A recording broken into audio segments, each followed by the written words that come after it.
May the Lord give you his peace. Amen.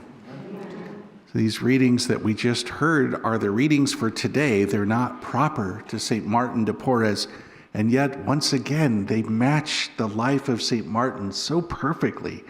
So St. Paul's letter to the Romans, chapter 11, he is marveling at something that God did that was so amazing. And the build up to the part that we just heard is a little complicated, but basically Paul is pondering this thing about the coming of Jesus as the Messiah, and yet his own Jewish people rejected him, and yet he's wanting to say God is not giving up on his people. He's not calling me to give up on my people, nor is he giving up on the irrevocable call and covenant to his people. And yet in the mystery of that rejection, what's happened now is the gospel and the offer of salvation goes not to just the 12 tribes of Israel, but to the world, because the backstory here is kind of interesting. At the time of Jesus, only 2 of the 12 tribes were still in existence. So that's why to this day we call those people Jews. Technically speaking, Jews are descendants of Judah, which is just one of the 12 tribes. So where were the other tribes? Well, the 10 northern tribes this is like a history lesson.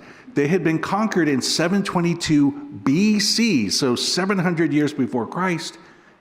They never came back. They were never back. They're still scattered.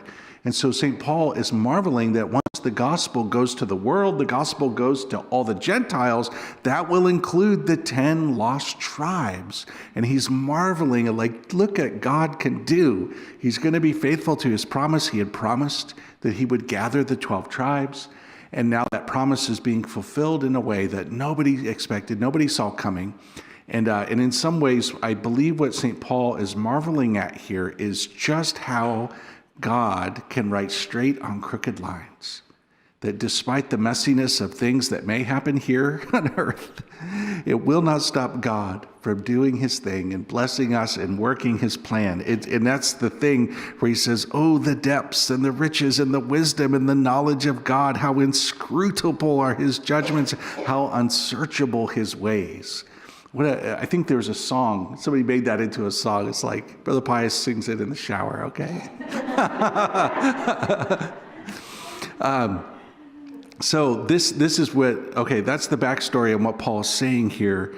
And so that idea that what God did, that his fidelity to his promises, despite how messy and weird things get here, is complemented so well in the life of St. Martin de Porres.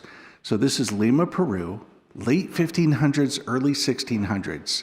If you know anything about that era, it was messy, there was slavery. His story was so messy. His father was a Spaniard from Spain, a European.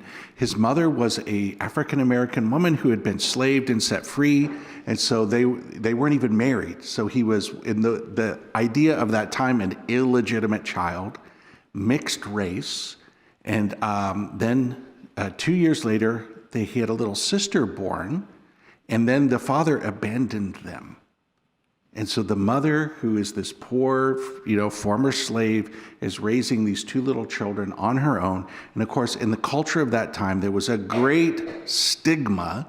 If your parents weren't married, you were a bastard or an illegitimate child. And then mixed race as well. There was a lot of cultural prejudice against that. And so they were suffering, and it was messy. So here's what God does. He raises up this little boy to be an amazing saint. So he was so holy and prayerful that he got hired by the Dominican order to be like a lay person who was like a servant. They had these servants doing all the menial, like servant kind of things. And yet he was also so holy and prayerful that after, I think, 7 years, they finally said, why don't you join? So he joins and is allowed to make vows in the Dominicans as a Dominican brother. And of course, people were surprised. This was against the mores of their time or whatever. And then he also became a great mystic. He was like caring for the poor. and he was like doing miracles, and he would levitate when he prayed, and he was a beast master. He can communicate with animals, and just amazing, fruitful, and it ends up happening that all the Dominicans are going to spiritual direction to him. And he's not even a priest. He's this simple, humble, holy guy. His little sister also helped him.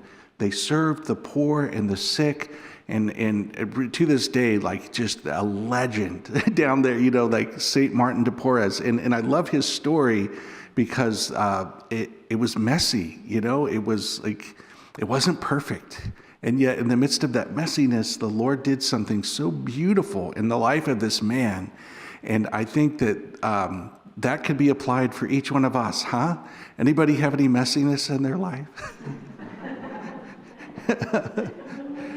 And we could allow our hearts to become discouraged when things are messy, huh? Like taking care of puppies who aren't potty trained yet.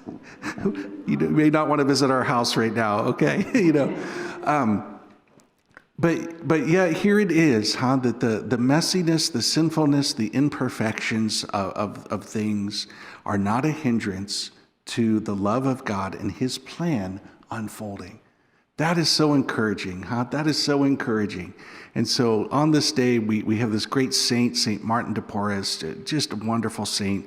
We think about his story. We think about the message that Paul is giving us here in Romans 11, and even that message of the gospel here where Jesus is calling us, to like serve the poor and don't like serve people that may be able to pay you back, but like that purification. So the church always does better when she's poor and serving the poor, So on this day, even though it's a quiet little Monday, we thank God for the beautiful message that comes through these readings and through this saint, and that we ourselves may have great courage that despite the imperfections and messiness of our own situation, that's not going to stop the love of God and his plan for unfolding. Amen.